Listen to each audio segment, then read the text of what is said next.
നമസ്കാരം, news prime മലയാളത്തിലേക്ക് സ്വാഗതം. 4 സംസ്ഥാനങ്ങളിലേക്കും 5ാമത് ഉള്ള കേന്ദ്രഭരണ പ്രദേശമായ പുതുച്ചേരിയിലേക്കുമായി മൊത്തം രാജ്യസഭാ സീറ്റുകളുടെ എണ്ണം ഒഴിവരുന്നതിൽ 70ഓളം സീറ്റുകളിൽ BJPക്ക് നിരാശയാണ് ഫലം എന്ന് തന്നെയാണ് സൂചന. അതായത് അവിടെയൊക്കെ നടക്കുന്ന നിയമസഭാ തെരഞ്ഞെടുപ്പുകളിൽ ഇന്ത്യ മുന്നണിക്ക് കൃത്യമായി ആനുപാതിക തലത്തിൽ MP-മാരെ രാജ്യസഭയിലേക്ക് അയക്കാൻ കൂടുതൽ പ്രചോദനം ഉണ്ടാകുന്ന സമയം കൂടിയാണ്. നമുക്കറിയാം, രാജ്യസഭയിൽ കേവല ഭൂരിപക്ഷം നേടിയെടുക്കാൻ BJP സർവത്ര ശ്രമിക്കുന്നുണ്ട്. ചരിത്രത്തിലെ ഏറ്റവും കൂടുതൽ MLA-മാർ BJPക്ക് കിട്ടിയിരിക്കുന്നത് ഇപ്പോഴാണ്. അപ്പോഴും കോൺഗ്രസിൻ്റെ നല്ല കാലങ്ങളിൽ കിട്ടിയ MLA-മാരുടെ അടുത്ത് എത്തിയിട്ടില്ല. എന്നാൽ പോലും BJPയുടെ കണക്ക് നോക്കുമ്പോൾ ഇന്ത്യ എന്ന ഈ മഹാരാജ്യത്ത് അവരുടെ പ്രസ്ഥാനം രൂപീകരിച്ചതിന് ശേഷം 1980 രൂപീകരിച്ചതിന് ശേഷം 1600 പരം MLA-മാരെ അവർക്ക് എല്ലാ പ്രദേശങ്ങളിൽ നിന്നുമായി, അത് ഇങ്ങ് ദക്ഷിണേന്ത്യൻ സംസ്ഥാനങ്ങൾ മുതൽ അങ്ങ് കശ്മീർ വരെയായി കിടക്കുന്ന, കന്യാകുമാരി മുതൽ കശ്മീർ വരെയായി കിടക്കുന്ന മേഖലകളിൽ അങ്ങോളം ഇങ്ങോളം സീറ്റുകൾ വർദ്ധിപ്പിക്കാൻ കഴിഞ്ഞു. പലയിടത്തും അപ്രതീക്ഷിതമായി അധികാരത്തിൽ പിടിച്ച് കയറാൻ കഴിഞ്ഞു. കുതിര കച്ചവടം നടത്തി പലരെയും അട്ടിമറിക്കാൻ ശ്രമിച്ച് അങ്ങനെ അധികാരത്തിലേക്ക് വരുന്ന സംസ്ഥാനങ്ങളുണ്ട്.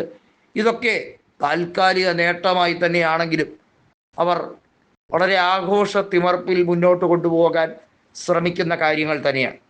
ഇവിടെയാണ് ഒളിഞ്ഞിരിക്കുന്ന മറ്റൊരു കാര്യം കൂടിയുള്ളത്.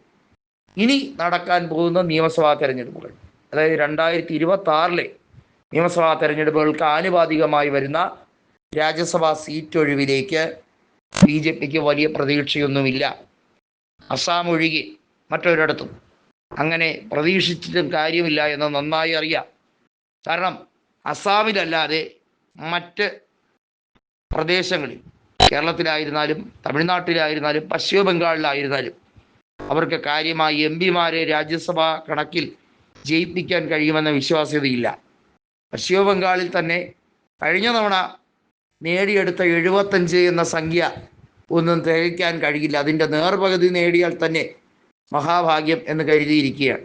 കാരണം അത്രയേറെ സങ്കീർണമായി കഴിഞ്ഞിരിക്കുന്നു BJPയുടെ ബംഗാളിലെ അക്രമ രാഷ്ട്രീയം.